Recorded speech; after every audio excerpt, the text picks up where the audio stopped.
Inscreva-se, deixe seu comentário e gostei, gratidão. Freud. O trabalho do sonho. Senhoras e senhores, compreendidas a censura do sonho e a representação simbólica, é certo que o tema da deformação ainda não está dominado por completo, mas os senhores têm agora condições de compreender a maioria dos sonhos.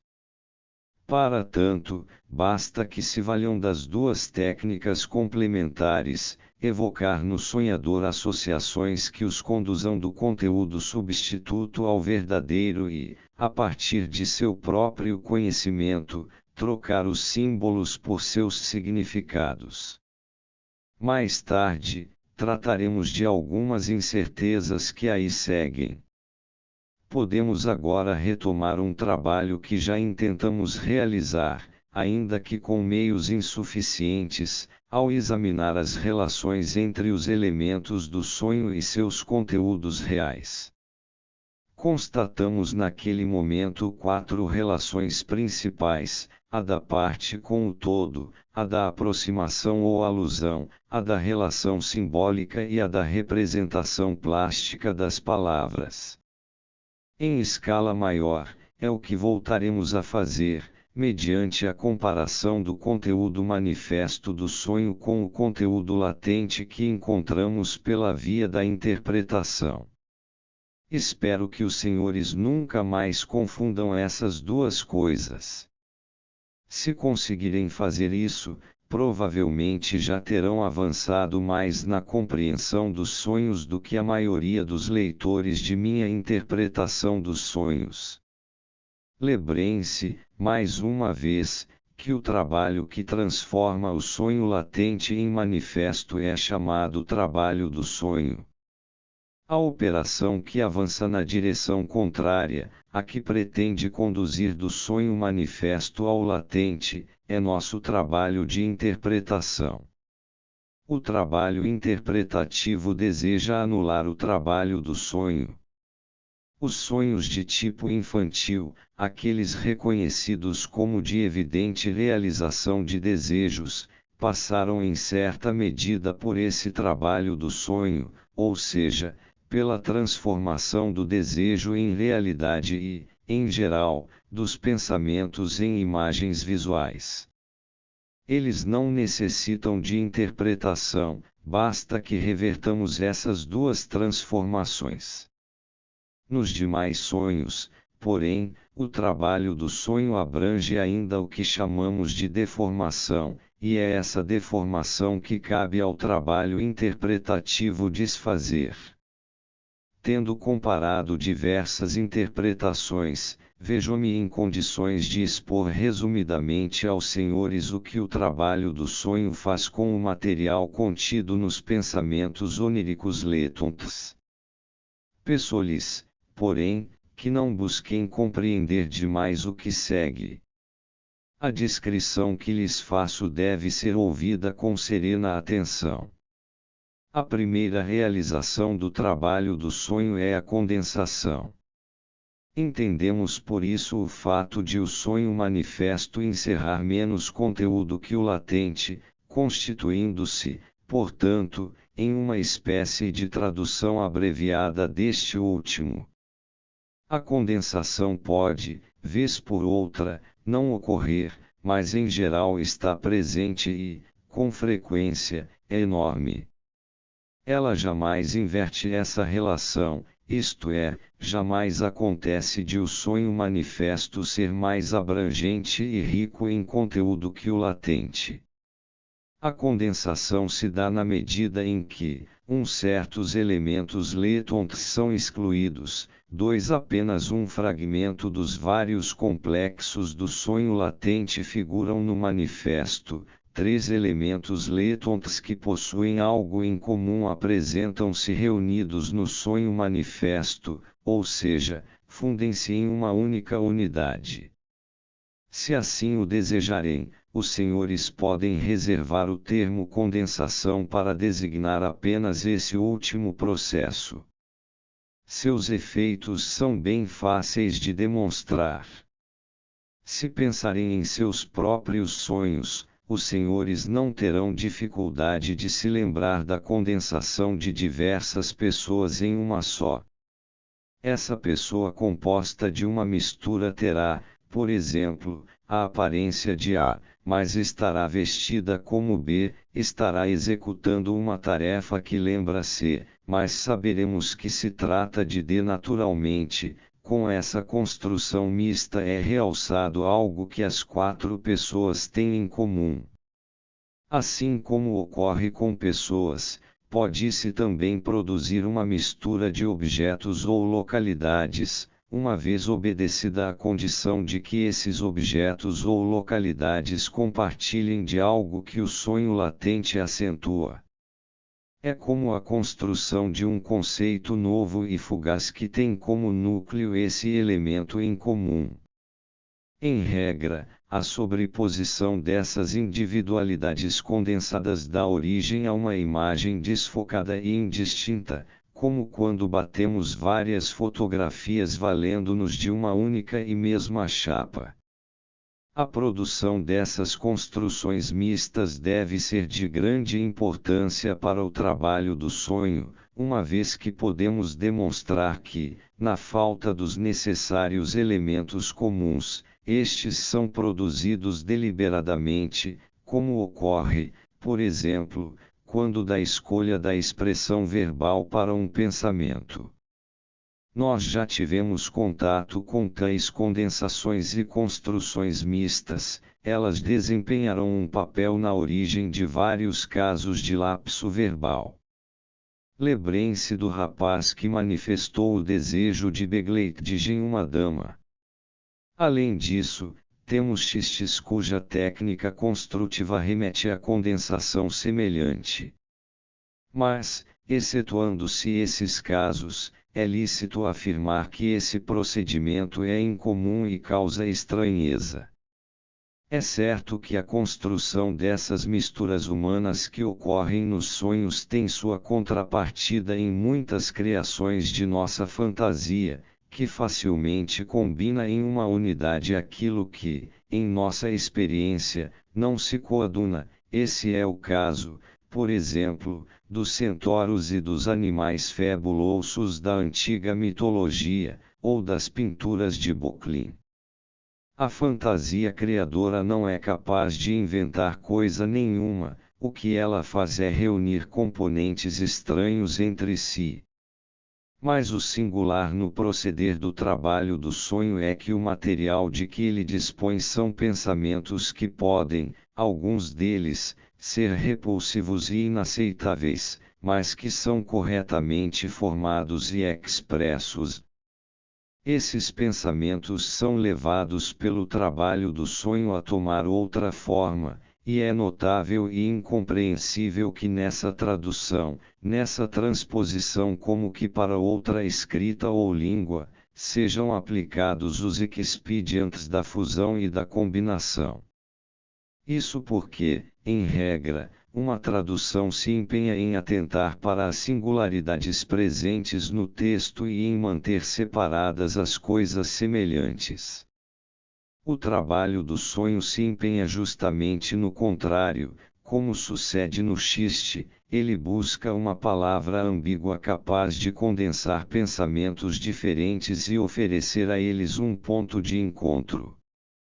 Não é necessário que compreendamos de imediato essa característica, mas ela pode se revelar significativa para o entendimento do trabalho do sonho.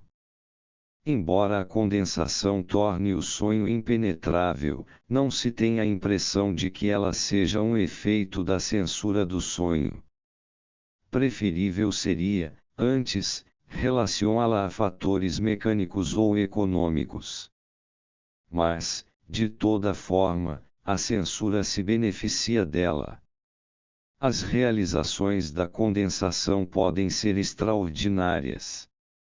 Com seu auxílio, às vezes é possível juntar dois pensamentos bem diferentes num único sonho manifesto, de modo que se chegue a uma interpretação aparentemente suficiente de um sonho e não se note uma possível superinterpretação. No que toca aos vínculos entre os sonhos latente e manifesto, a condensação pode também acarretar o fim de toda relação simples entre os elementos de um e de outro. Um elemento manifesto corresponde ao mesmo tempo a vários elementos latentes. No sentido inverso, um elemento latente pode ter participação em vários elementos manifestos, à maneira, portanto, de um entrelaçamento. Na interpretação de um sonho, descobrimos também que as associações feitas com determinado elemento manifesto não surgem necessariamente em sequência. É frequente que tenhamos de esperar até que a totalidade do sonho tenha sido interpretada. Assim, o trabalho do sonho fornece um tipo bastante incomum de transcrição dos pensamentos oníricos, uma tradução palavra por palavra ou signo por signo, tampouco uma seleção conforme determinadas regras. Por exemplo, se reproduzisse apenas as consoantes de uma palavra e excluísse as vogais e nem aquilo que poderíamos chamar de um representante, isto é, um mesmo elemento que seja sempre escolhido para representar vários outros. O que ele nos dá é outra coisa, bem mais complicada. A segunda realização do trabalho do sonho é o deslocamento. Sobre ele, por sorte, já vimos algo, e sabemos que é inteiramente obra da censura do sonho. Ele se manifesta de duas formas. Na primeira, um elemento latente não é substituído por um seu componente próprio, e sim por algo mais distante, isto é, por uma alusão. Na segunda, a ênfase psíquica passa de um elemento importante para outro irrelevante, fazendo com que o sonho tenha outro centro e, assim, pareça estranho. A substituição por uma alusão ocorre também em nosso pensamento no estado de vigília, mas há uma diferença.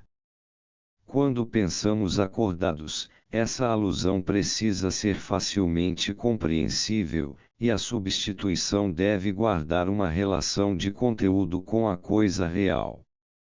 Também o xiste se vale com frequência da alusão, ele abandona o requisito da associação conteudística e o substitui por associações externas insólitas, como, entre outras, a homofonia e a polissemia. Mantém, contudo, o requisito da compreensibilidade. O xiste perderia todo o seu efeito, se o caminho de volta da alusão ao real não resultasse fácil. No sonho, todavia, a alusão a serviço do deslocamento libertou-se dessas duas restrições. Ela se liga ao elemento que substitui por meio de relações extrínsecas e remotas, razão pela qual é ininteligível, e, quando revertida, seu significado mais parece um xiste mal-sucedido ou uma explicação bastante forçada. Com efeito, a censura do sonho só atinge seu objetivo quando logra tornar irreconhecível o caminho desde a alusão até a coisa real. Como meio de expressão do pensamento, o deslocamento da ênfase é um recurso inaudito. No pensamento em estado de vigília, nós o admitimos apenas de vez em quando, a fim de obter um efeito cômico. Posso evocar nos senhores a impressão de desatino que esse deslocamento provoca lembrando uma anedota. Em certa aldeia, havia um ferreiro que cometeu um crime digno de pena de morte. O tribunal decidiu que ele deveria pagar pelo crime, mas como aquele era o único ferreiro da aldeia e, portanto, indispensável, e como a aldeia dispunha de 3 alfaiates, um dos alfaiates foi enforcado em seu lugar. A terceira realização do trabalho do sonho é a mais interessante psicologicamente. Ela consiste na conversão de pensamentos em imagens visuais. Estabeleçamos desde já que nem tudo nos pensamentos oníricos experimenta essa conversão, muita coisa conserva sua forma original e figura também no sonho manifesto como pensamento ou saber. Além disso, imagens visuais não são a única forma na qual se convertem os pensamentos. Mas elas são, por certo, o essencial na formação do sonho. Essa porção do trabalho do sonho é a segunda mais constante, como sabemos, e, no que diz respeito aos elementos oníricos isolados, já tomamos conhecimento da representação plástica das palavras. Está claro que essa não é uma realização fácil. Para ter uma ideia de sua dificuldade, imaginem terem os senhores assumido a tarefa de substituir por uma série de ilustrações as palavras de um importante artigo de jornal versando sobre política. Os senhores serão, pois, lançados de volta da escrita alfabética para a pictórica. Pessoas e coisas mencionadas poderão facilmente, e talvez até com vantagem, ser substituídas por imagens. As dificuldades aparecerão, porém, na representação de todas as palavras abstratas e de todas aquelas partes do discurso que indicam relações de pensamento, como partículas, conjunções e quitais. No caso das palavras abstratas, os senhores recorrerão a toda sorte de artifícios. Vão, por exemplo, dar ao texto do artigo nova redação, que talvez seja mais inusitada, mas que contenha elementos mais concretos e mais aptas à representação.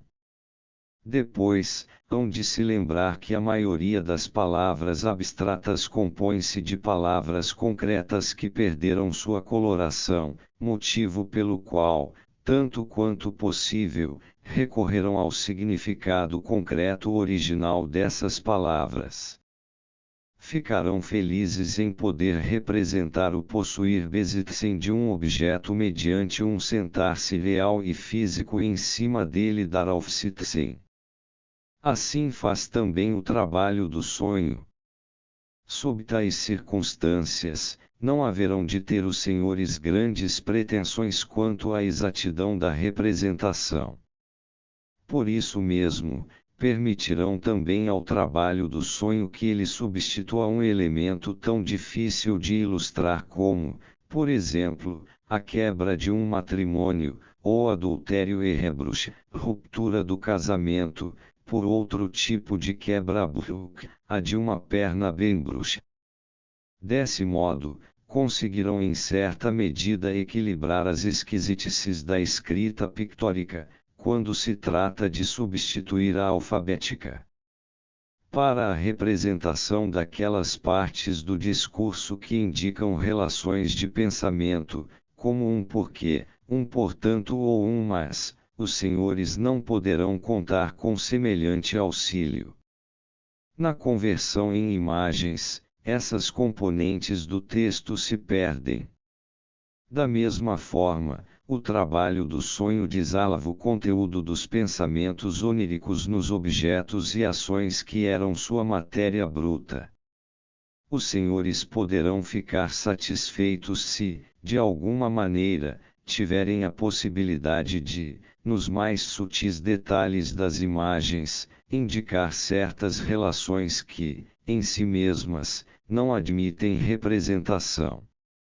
É assim que o trabalho do sonho logra expressar muito do conteúdo dos pensamentos oníricos letontes por meio de peculiaridades formais do sonho manifesto, da clareza ou obscuridade desse conteúdo manifesto, de sua decomposição em várias partes e de outros expedientes semelhantes.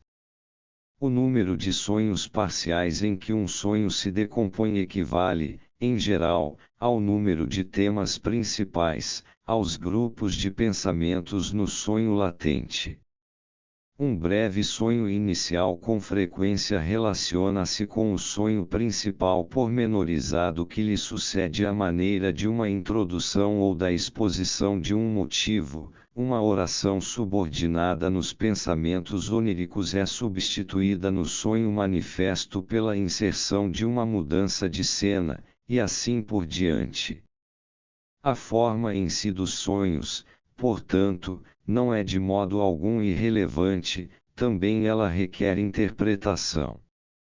Múltiplos sonhos em uma mesma noite costumam ter, todos eles, o mesmo significado e indicam o empenho por lidar de maneira cada vez melhor com um estímulo de intensidade crescente. Nos próprios sonhos isolados, um elemento de particular dificuldade pode encontrar representação em dobrites, isto é, em símbolos diversos. Na comparação continuada dos pensamentos oníricos com os sonhos manifestos que os substituem, descobrimos muitas coisas para as quais não estávamos preparados, como, por exemplo, que também a insensatez e a absurdidade dos sonhos podem ter significado. Nesse ponto, de fato, a oposição entre as concepções médica e psicanalítica do sonho se aguçam em grau inaudito.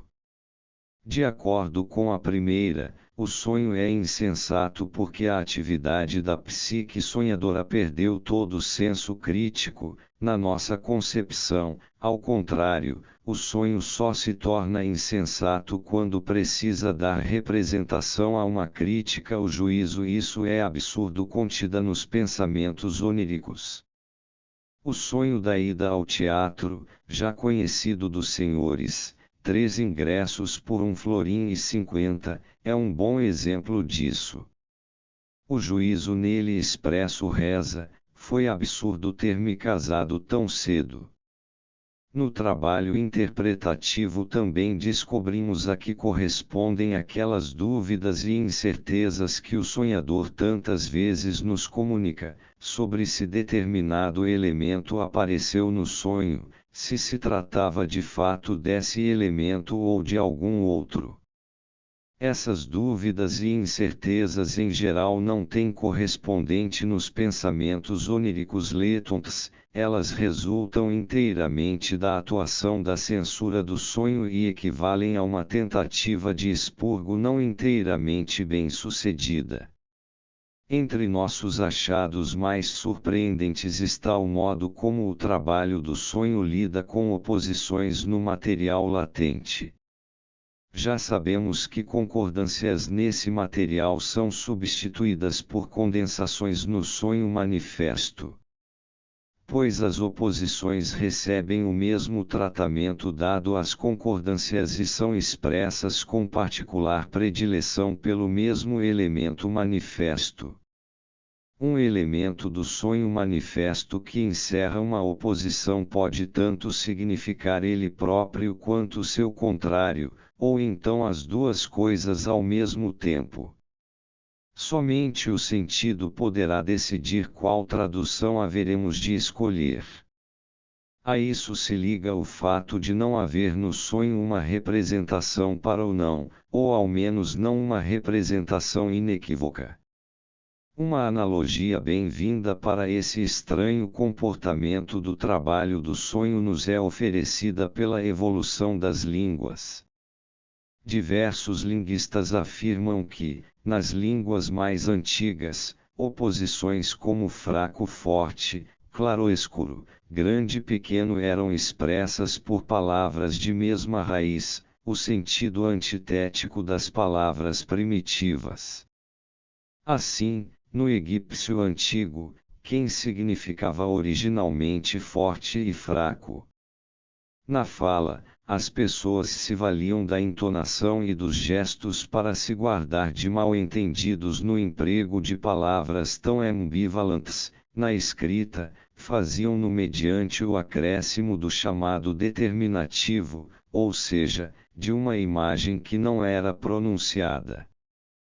Quem, no sentido de forte, era, pois, escrita mediante o acréscimo da imagem de um homenzinho em pé em seguida a palavra, se o sentido pretendido era o de fraco, a imagem que se seguia era a de um homem sentado displicentemente. Apenas mais tarde, mediante ligeiras modificações feitas na palavra primitiva homófona, surgiram duas designações diferentes para os sentidos opostos que ela encerrava. Do quem significando forte e fraco nasceu, assim, um quem forte e um gan fraco. Abandontos resquícios desses antigos sentidos opostos de uma mesma palavra conservaram-se não apenas nos derradeiros desenvolvimentos das línguas antigas, mas também em línguas mais novas e ainda vivas. Quero lhes dar aqui alguns exemplos extraídos de Caabel, 1884. O latim possui essas palavras ainda e sempre ambivalentes, como é o caso de eltas, alto e baixo, e sequer, sacro e sacrílego. Exemplos de modificação de uma mesma raiz são, clamare, gritar, e clem, baixo, quieto, em segredo, sicus, seco, e suticus, suco, bem como, no alemão, stimme, voz, stum, mudo. Quando comparamos línguas aparentadas, os exemplos resultantes são muitos. Em inglês, lock, trancar, em alemão, loch, buraco, luke, lacuna. Em inglês, cleave, fender, em alemão, kleben, colar. A palavra inglesa without, com sem, é hoje empregada no sentido de sem. Que, além de significar acréscimo, with possuía também o sentido de subtração, isso é o que ainda hoje se depreende de compostos como withdraw retirar e withhold reter. Algo semelhante acontece com a palavra alemã wieder. Ainda outra peculiaridade do trabalho do sonho encontra paralelo na evolução das línguas. No egípcio antigo, assim como em línguas posteriores, acontecia de a sequência de fonemas das palavras de mesmo sentido se inverter. Exemplos disso no inglês e no alemão são, topfpot, panela, but, barco, e tube, banheira, rede, pressa, e lua, calma, balken, viga, e kloben, tora, clube, porrete, wait, esperar, e tauen, demorar-se. Ou, no latim e no alemão, capere e packen, apanhar, preniniere, rim. Tais inversões, abordadas aqui em palavras isoladas, ocorrem de formas variadas por obra do trabalho do sonho. A inversão de sentido, a substituição pelo contrário, já conhecemos. Além disso, encontramos nos sonhos inversão de situações, da relação entre duas pessoas, ou seja, como num mundo ao revés. No sonho, com relativa frequência é a lebre que atira no caçador. Além disso, verificamos nele inversões na sequência dos acontecimentos, de sorte que um fato causador sucede, em vez de preceder, o fato seguinte. É como a encenação de uma peça em um teatro de quinta categoria, em que o herói tomba antes que, dos bastidores, seja disparado o tiro que deve matá-lo. Há também sonhos nos quais toda a ordem dos elementos encontra-se invertida, de forma que, para extrair daí um sentido, a interpretação deve considerar em primeiro lugar o que vem por último, e por último o que vem primeiro. Os senhores se lembram de que, em nossos estudos sobre o simbolismo dos sonhos, entrar ou cair na água significa o mesmo que emergir dela, isto é, parir ou ser parido, e subir ou descer uma escada significam a mesma coisa. É inegável a vantagem que a deformação do sonho é capaz de extrair dessa liberdade de representação. É lícito que caracterizemos esses traços do trabalho do sonho como arcaicos. Também eles estão presos a antigos sistemas de expressão, línguas e escritas, e trazem consigo as mesmas dificuldades de que falaremos mais adiante, em contexto crítico. Antes, porém, façamos mais algumas considerações. No trabalho do sonho, trata-se evidentemente de converter em imagens sensoriais, a maioria delas de natureza visual, os pensamentos letontos vertidos em palavras. Ora, nossos pensamentos se originaram de imagens sensoriais desse tipo. Seu primeiro material e seus estágios preliminares foram impressões dos sentidos, ou, melhor dizendo, imagens mnemônicas delas. Apenas depois ligaram-se a elas palavras, que, por sua vez, foram enfeixadas em pensamentos. Assim, o trabalho do sonho submete os pensamentos a um tratamento regressivo, reverte seu desenvolvimento, e essa regressão precisa deixar pelo caminho toda nova aquisição ocorrida no percurso que vai das imagens mnemônicas até os pensamentos. Esse seria, pois, o trabalho do sonho. Diante dos processos de que tomamos conhecimento ao examiná-lo, o interesse no sonho manifesto haveria de regredir consideravelmente. Mas quero ainda dedicar algumas considerações a este último, que é o único de que temos conhecimento direto. É natural que o sonho manifesto perca importância para nós. Há de nos parecer indiferente se ele se mostra bem composto ou se dissolve em uma série de imagens isoladas e desconectadas. E mesmo que nos revele um exterior aparentemente significativo, sabemos que este surgiu através da deformação do sonho, e com o conteúdo interno do sonho só poderá guardar relação tão pouco orgânica como aquela que a fachada de uma igreja italiana guarda com sua planta e estrutura. Outras vezes, também essa fachada do sonho possui seu significado, reproduzindo um componente importante dos pensamentos oníricos letontos sob forma pouco ou nada deformada. Isso, contudo, não temos como saber antes de submeter o sonho à interpretação e, a partir daí, formar um juízo acerca do grau de deformação ocorrido. Dúvida semelhante se verifica quando dois elementos parecem guardar íntima relação no sonho. Essa relação aparente pode conter valiosa indicação para que, também no sonho latente, juntemos os equivalentes desses elementos. Outras vezes, porém, aquilo que os pensamentos integram o sonho separa. De modo geral, devemos nos abster da pretensão de explicar uma parte do sonho manifesto com base em outra, como se o sonho tivesse sido concebido de forma coerente e constituísse uma representação pragmática. Na maioria dos casos ele é, antes, comparável a uma brecha calcárea, que, composta de fragmentos unidos por meio de um cimento natural, forma desenhos que não integravam as pedras que lhe deram origem.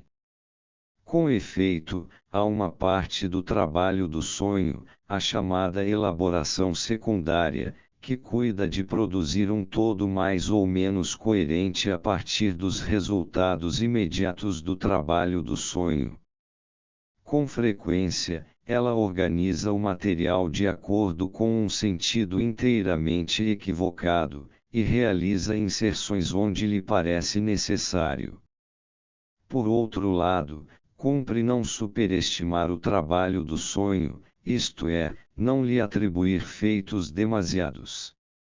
As operações listadas acima esgotam suas atividades, mais que condensar, deslocar, dar representação plástica e, depois, submeter o todo a uma elaboração secundária, ele não pode fazer.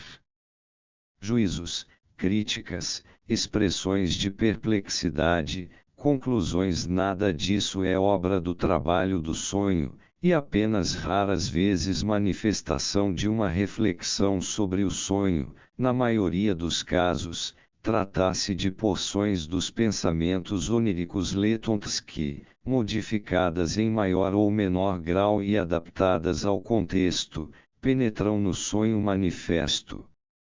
O trabalho do sonho tampouco é capaz de compor falas. À exceção de uns poucos casos que podemos indicar, as falas nos sonhos constituem imitações ou combinações de falas ouvidas ou pronunciadas no dia anterior, que se inscreverão nos pensamentos letons como material ou como incitadoras do sonho. O trabalho do sonho também não é capaz de fazer contas, cálculos que figurem no sonho manifesto são, em geral, combinações de números, falsas operações que não possuem nenhum sentido aritmético ou, mais uma vez, são apenas cópias de contas dos pensamentos oníricos letons.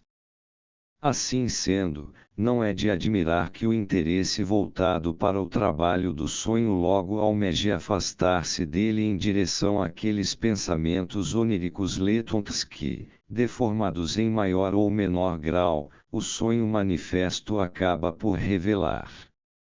Não se pode, contudo, justificar que esse novo enfoque chegue ao ponto de, na consideração teórica, tomar pelo sonho em si o que são, na verdade, pensamentos oníricos letons, e que conduza a afirmações acerca do primeiro que só podem ter validade em relação a este último.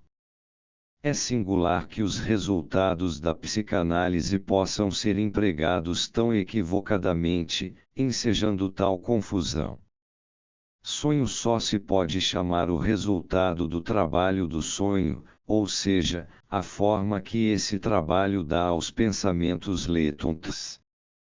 O trabalho do sonho é um processo de natureza bastante singular, de um tipo do qual até o momento não se conhece nada igual na vida psíquica.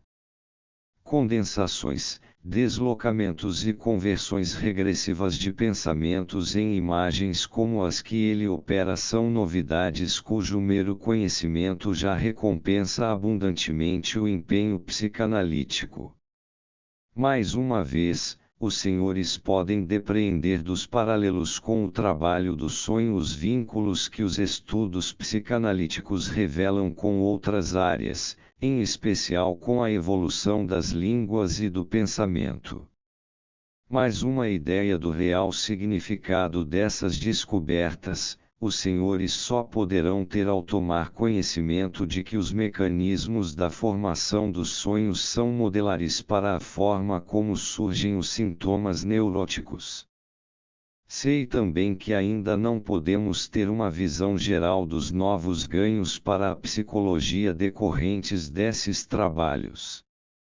Queremos apenas assinalar as novas provas que eles fornecem da existência de atos psíquicos inconscientes tais são, de fato, os pensamentos oníricos letons e como a interpretação dos sonhos promete um amplo e insuspeitado acesso ao conhecimento da vida psíquica inconsciente.